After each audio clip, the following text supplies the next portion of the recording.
اهلا وسهلا بكم، معاكم مهندس احمد صلاح، والنهارده تيب وتريك جديده خاصه بلوحات الابواب والشبابيك.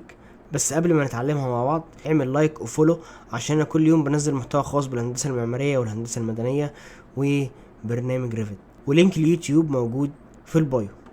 الجزء اللي هتشوفه دلوقتي ده هو جزء من دبلومه الريفت اللي بيتم تسجيلها حاليا وهتكون متاحه في اقرب وقت.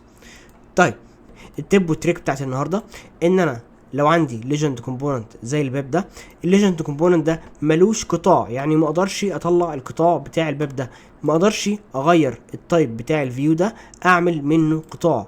انا دايما هفضل اشوف الفيجن وفلور بلانز. هعمل ايه لو انا عاوز ليجند كومبوننت يكون فيها قطاع للباب اللي عندي ده؟ هاجي هنا ببساطه اعمل كوبي للباب ده، هغير الكومبوننت بتاع الباب ده، هخليه وول، اي وول عندي. الوول دي اقدر اغير الفيو تايب بتاعها من فلور بلان لسكشن بالشكل ده.